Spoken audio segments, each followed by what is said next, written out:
Hey friend, in this video, I'm going to be teaching you the easiest way to paint 10 fall watercolor flowers. So if you've maybe been around this channel for a few years or a couple months or something, you maybe have noticed that we also have a 10 best easiest watercolor flowers video.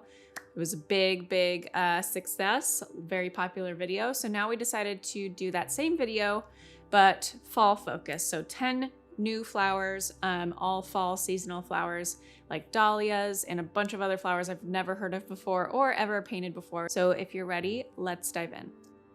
Okay, so for my supplies, I've got my Princeton size 6 brush, Heritage 4050 round. I've been using these brushes for years.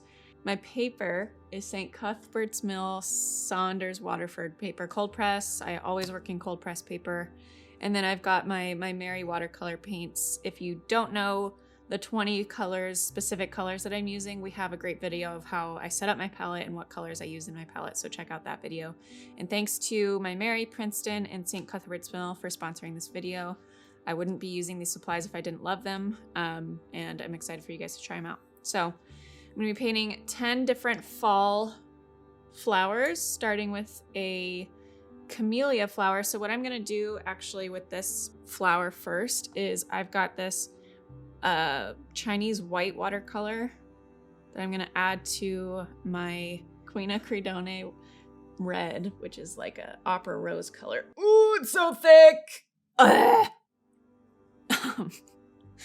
And a Camellia flower is a crazy, cool circular pattern. So I'm gonna start with mixing up a really light pink with Chinese white watercolor and Quinacridone red, my Mary color. To get started, I've got my reference photo and I'm just following the shape of a bowl. Just some 35-degree holds on my round brush. The point is gonna be at the top of the petal and I'm just gonna scoop it in and just kind of create these petal shapes that kind of follow an overall kind of bowl shape.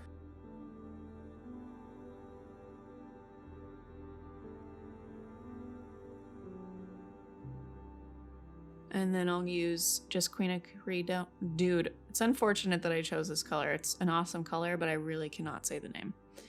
Quinacridone red, and I'm just gonna use the tip, so a vertical hold on this brush, and kind of like swirl it in there, little flicks.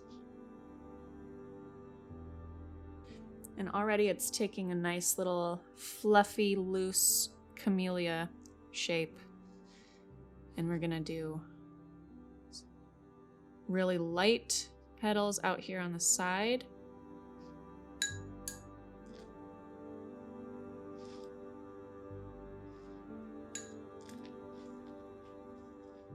So I'm just using a slanted hold and starting at the top of the petal and scooping down and making sure all of my petals point in towards where the center of the flower is, or where the sepal and the stamen would be. I'm going to do another flower pointing this way. So starting at the top of the petal with pressure and then release to get thin at the base of the petal.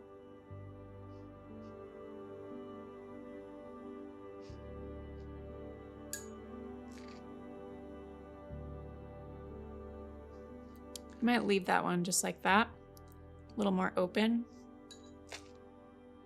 But just kind of for all of these flowers, for this camellia, I'm making sure I'm emulating that circular shape. It's a very circular flower. And then I'll go back in on that one with the darker pink in a second, but I'm gonna do my greens first. For my leaves, I've got sap green. I'm gonna grab a bit of that sap green and then release some of that in my water cup for a really wet, kind of lightened version. And I'm not gonna go all the way down because we're doing 10 different flowers throughout here, so.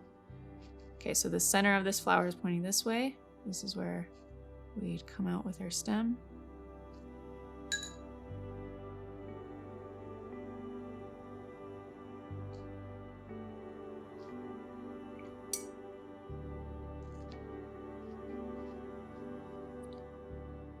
Little to no pressure, and then pressure to fatten the leaf.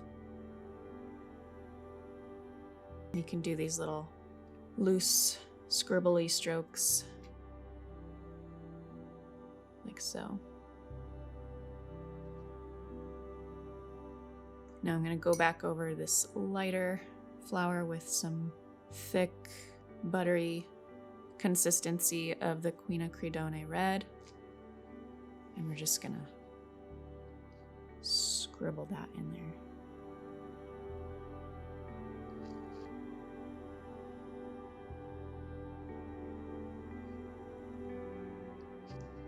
Just trying to grab some of those edges of these petals to like really bring it forward, because some of them are really pale.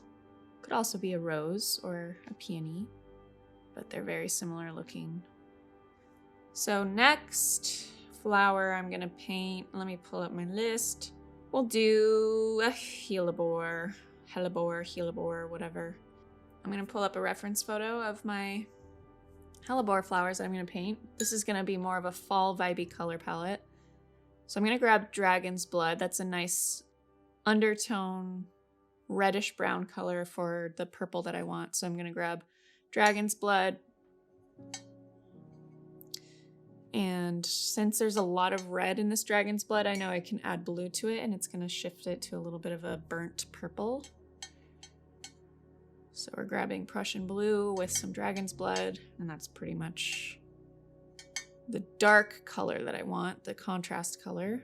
And then I want like a lighter purple, so I'm gonna grab some Quina Credone red, some Dragon's Blood to tie in that color. And actually that's pretty good. Maybe just a touch of Prussian blue. So I'm gonna start with this lighter color. And these are star-shaped flowers. So I'm gonna start with a slanted hold about 25 to 35 degrees away from the paper. And I'm just going to scoop in some like triangle or pointed shaped petals, like so.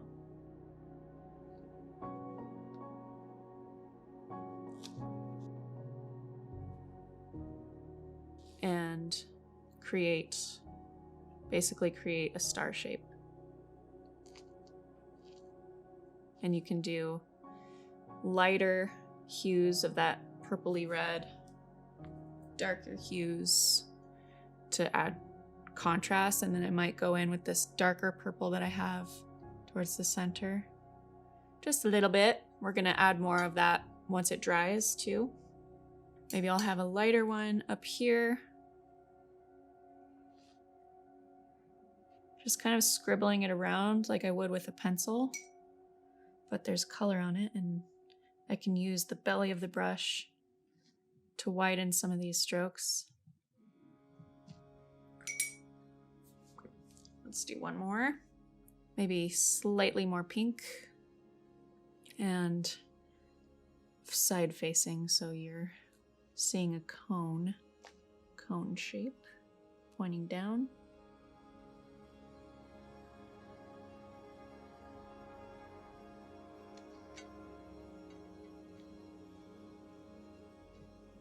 Like so. Now I'm gonna move on to my green. I'm gonna do green gold with sap green color for my stems and my leaves. To give it, the green gold has like a brown undertone, so it's gonna be a nice brown, nod to brown that we have in here in the flowers. Not gonna go down too far because we have other flowers to paint down there.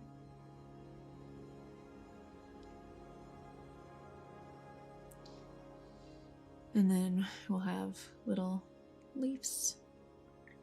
Also, if you're not using my Mary and you're using Winsor & Newton, I have a conversion chart. So if you want to know what colors to use of Winsor & Newton that are similar to the ones that I'm using for my Mary, we'll link to it in the description of this video, in here in this video, for my conversion chart. If you download my supply list, it'll have a conversion chart there.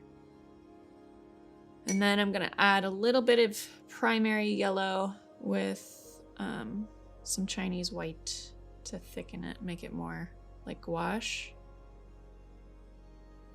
to the center.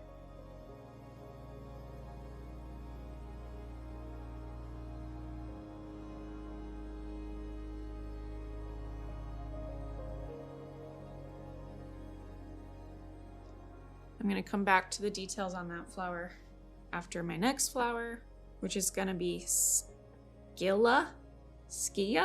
It's a pretty blue. Siberian squill is another name for it. Siberica. It's kind of got really, kind of like Lily of the Nile type shaped flower, but in a different combination. I don't know if that makes sense. So this is cerulean blue. I'm going to be changing it out because I just found out it has cobalt in it. Don't you worry. It's a nice base color for these Scilla flowers, however you say that. So I'm just going to grab a 35-degree hold on the brush, and we're going to do little to no pressure, and then just kind of create these like wing shapes.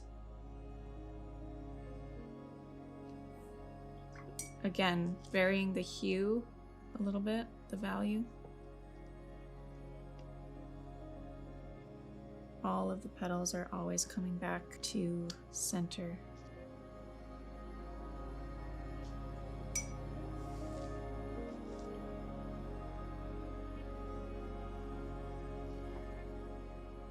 And then some sap green. These are more like stalk flowers, so their stems are pretty straight. So I'm grabbing where the stem would connect to the sepal, straight down.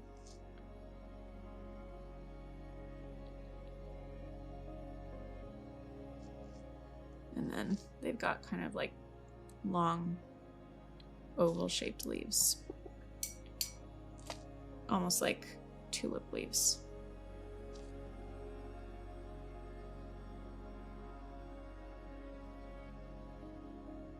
And I'm gonna add detail to that once it dries as well. Okay, so next we're gonna do a Dahlia. Dahlias are one of my favorite fall flowers. There's so many different varieties of these as well. And I'm gonna do a really like burnt red folly vibe. Starting with Dragon's Blood, Permanent Red Light, and some Chinese White for my base color. And I'm going to create a little scribble for little like ball shape with scribbles. And then we'll just kind of pull out these, just using the tip of my size 6 brush and pulling out.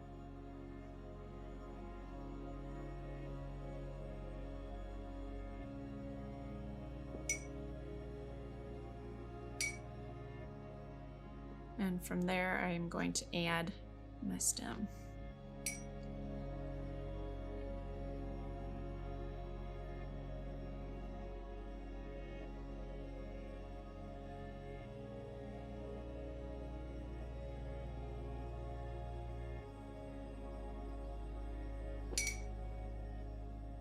So a lot of these like scribbly strokes are more practice from the foundations of sketching and basics of sketching.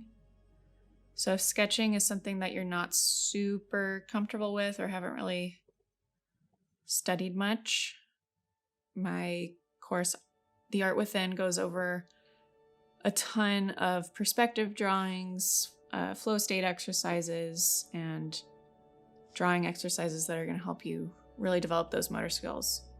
Because a lot of this is just really flitty and sketchy.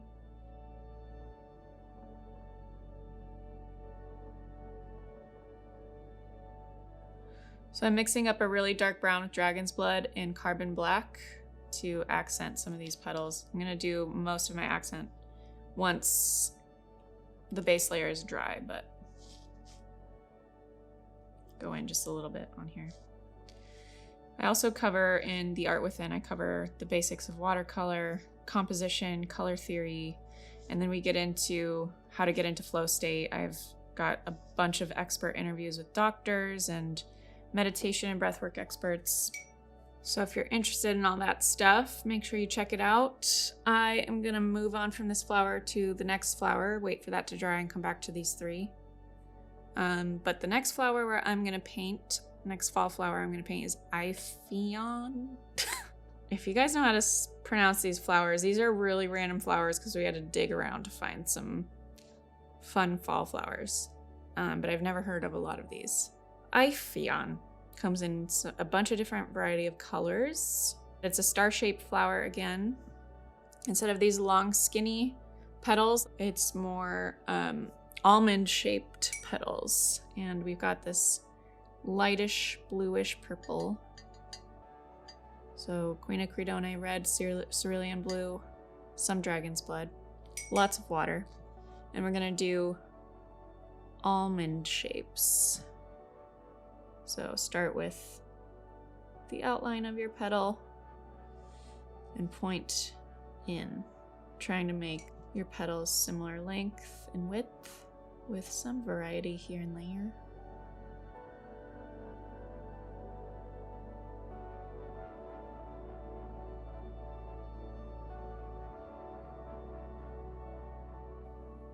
And then we'll do one on its side.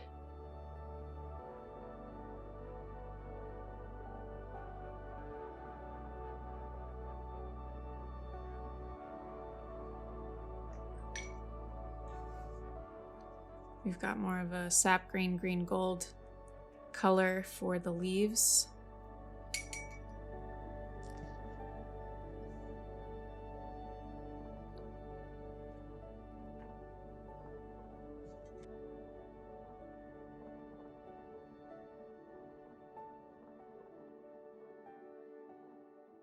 And I'll come back to that one as well. Okay, but for Hellebores,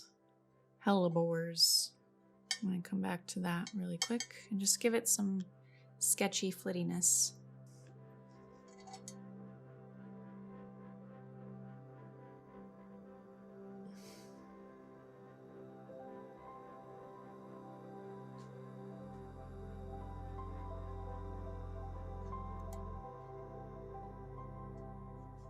Kind of just hovering over the paper like I'm barely touching it.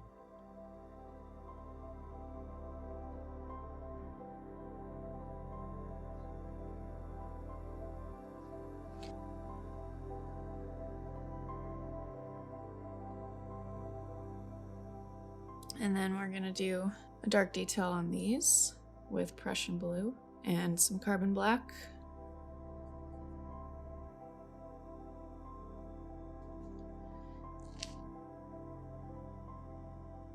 Just kind of thin line down the middle of these petals.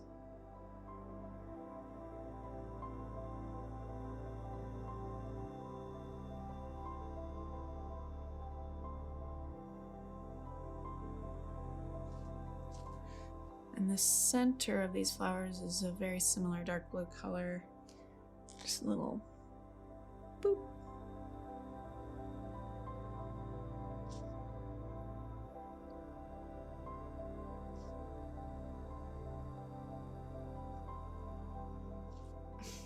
And we'll do a dark green on the leaves with sap green and carbon black.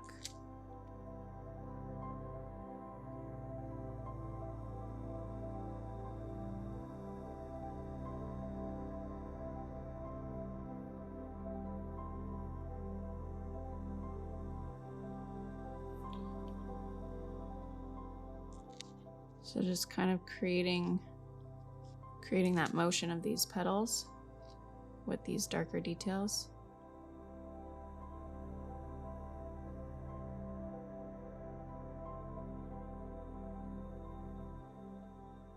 Scribble scribbles. And then the Ipheion, darker purple, very similar to the Scilla detail. I'm sure that's totally not how you pronounce it.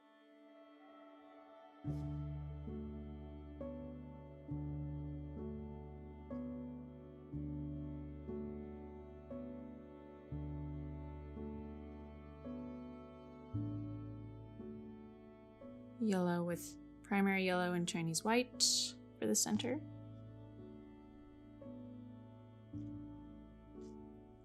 Sap green.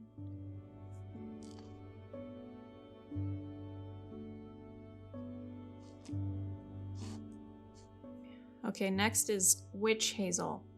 Witch Hazel is a fun healing. It's good for your skin. Yellow scribbly flower. I'm gonna start with a branch. So I've got this red color. I'm gonna add burnt umber to it. And some green, because red's contrasting color is green. And that's gonna make it a nice brown. I'm gonna lighten that so I have mostly water. And we're just gonna start scribbling in a little branch.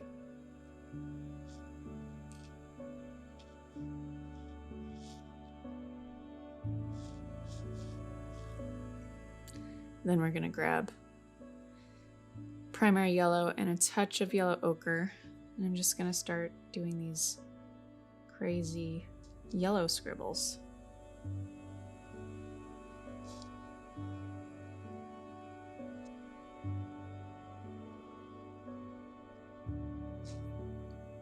And go back with just yellow ochre for accent, darker color. Where I have this opening in my branch, I'm going to put a flower.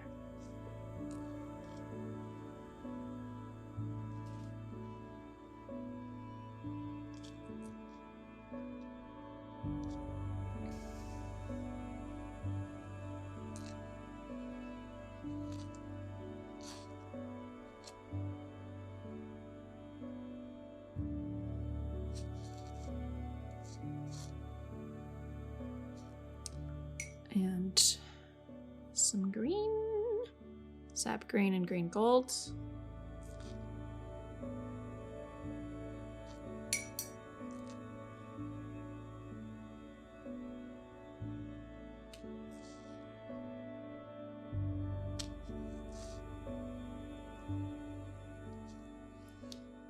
That situation. Back to yellow ochre with a touch more brown in it to darken it. It's like a wild hairdo for this flower.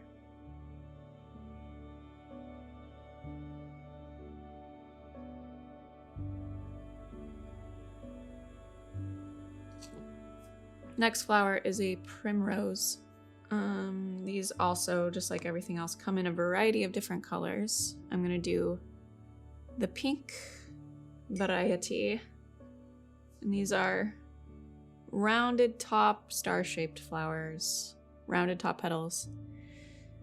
So I'm gonna do that Chinese white with a touch of Queen of Credone red. And I'm gonna paint in these kind of shorter, rounder petals at like a 35-45 degree slanted hold.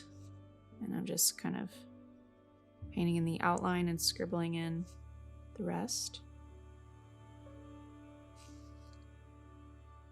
Wanting to create a star, so we've got 5 petals.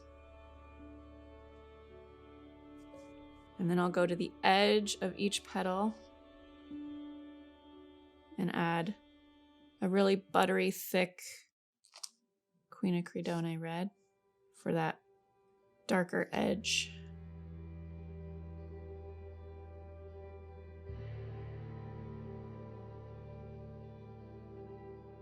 You don't want to have this color to have too much water on it because it'll bleed too much into the light. But a little bit of bleed is good. And then we've got a yellow center. Same thing, not too much water, but a little bit more than that dark pink for a yellow center.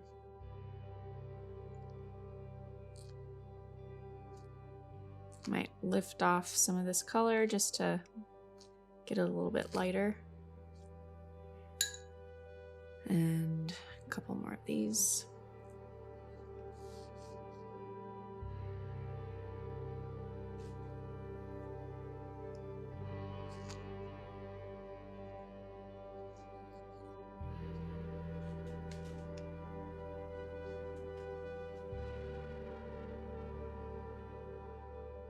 And then the yellow. when you pick up your yellow, it might be helpful to dab it on your paper towel just to make sure to get rid of some of that excess water before poking it in. Otherwise it'll take over your flower, which is kind of a nice look too, but you don't want it to do it for every single flower. And then for these leaves, we're going to do a sap green, and they're kind of a thicker, whiter.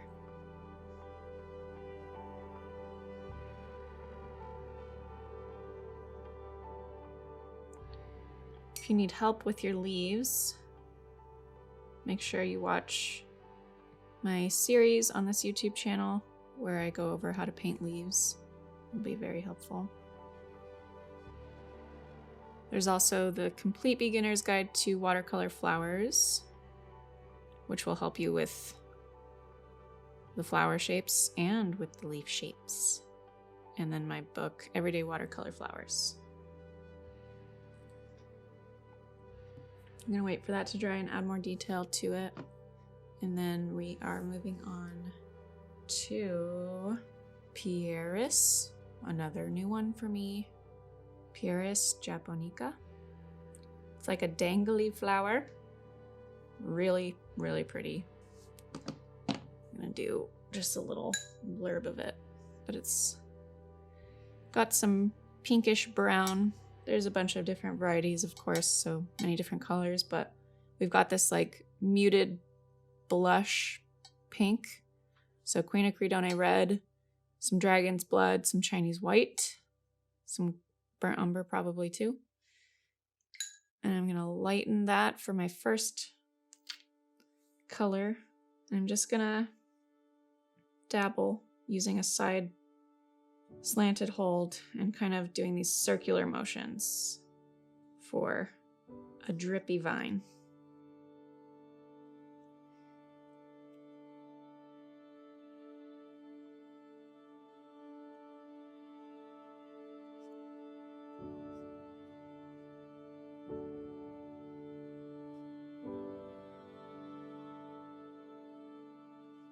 Like that. Get some sap green and green gold and do some leaves.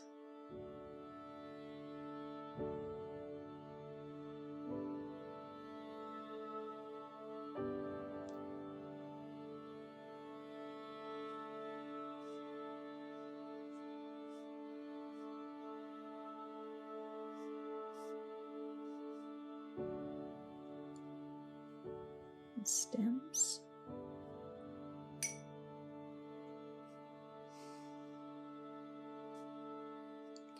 Then we'll go in with a darker color, dragon's blood, mixed into that burnt pink color, maybe some black.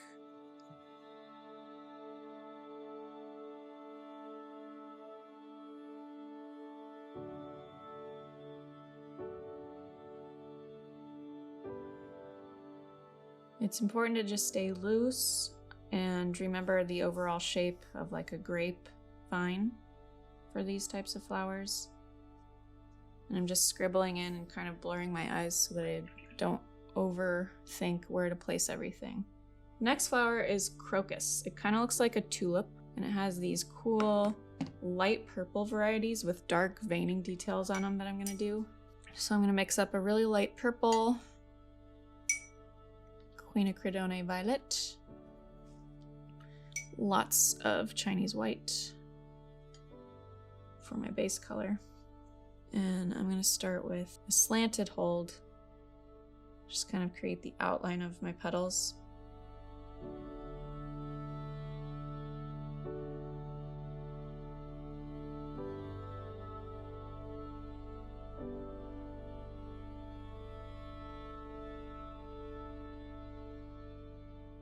Making sure they all point back to the center.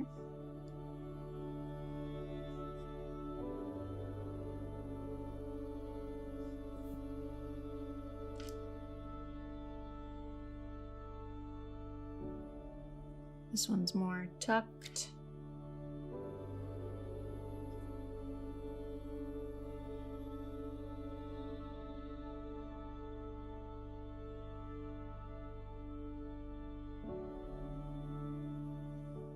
Adding some cupric green to my sap green for a richer, and then some Prussian blue. Really thin leaf details on these.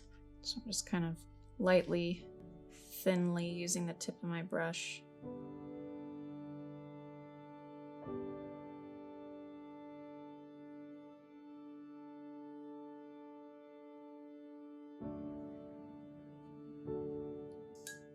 I'm gonna wait for that to completely dry, and then I'm gonna add the dark purple in the petals. And then our last flower is a pansy. I really like those like really deep violet pansies. So we're gonna use Dragon's Blood with Queen of Credone violet, maybe some brown, more violet. Beautiful. That's gonna be our dark contrast color, so I'm gonna lighten it with some water. And pansies have a fun shape. You can do these 3-petal ones. They're kind of that rounded top shape petal.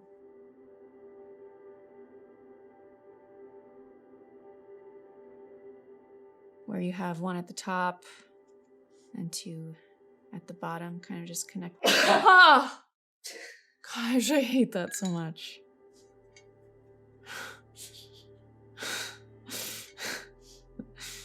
Kind of just connected by a little thread. And we'll go back over that with darker detail, but while it's still wet, adding in a dark contrast in the middle.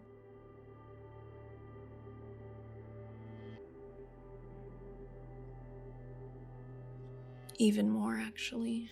It's bleeding quite nice. So there's one pansy. We'll add detail when it's dry. Maybe do a touch of yellow just in the center. And now let's do one that's a bit more brown. Maybe some yellow ochre in there. Lighten it up.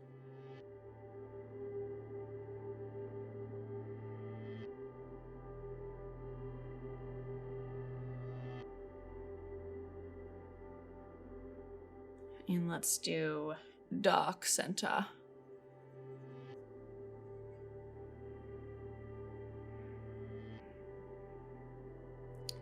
Let it bleed. Let it bleed. Let it bleed. Let it bleed. Let it bleed. Whisper words of wisdom. Let it bleed.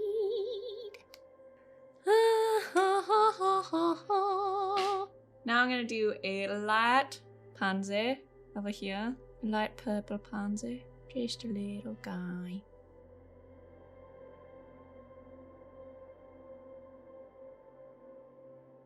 That's a nice bleed. So just kind of letting it, let it bleed. But you could do pansies in all kinds of colors. Yellow, blue, purples.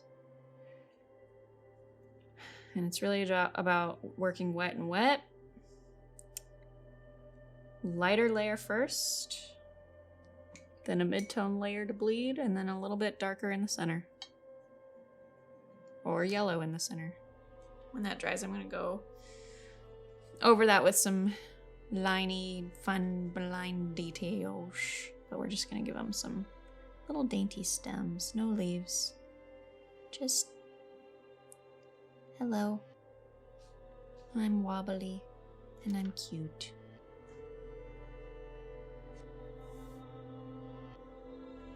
Okay, let's go back to Primrose. Just some Queen of Credone red.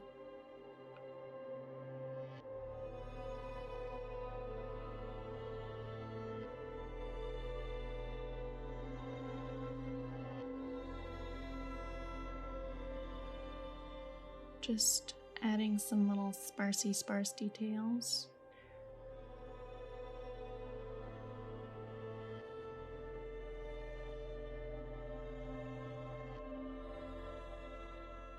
And on the leaves.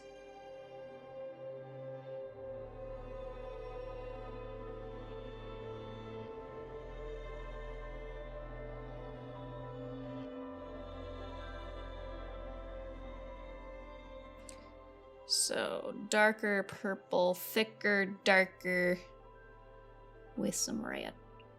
And it's just basically coming from the base of these petals with the vertical hold up.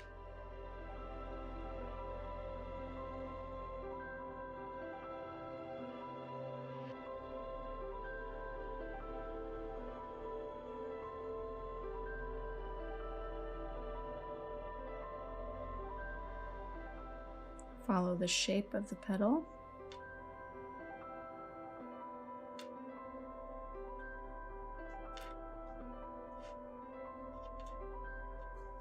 And then the pansies, I am gonna do a very dark, thick dragon's blood black situation. More red. More dragon's blood. Let it bleed dragon's blood. And then, ideally waiting until it's dry, but this should be fine. I'm just gonna go over little pansies.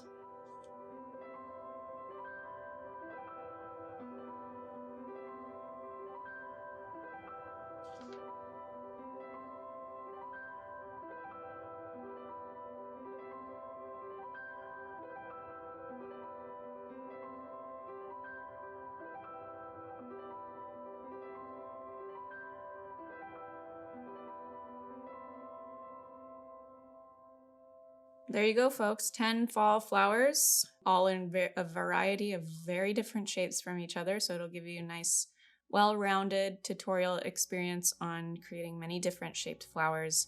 Fall flowers. Hope you had fun.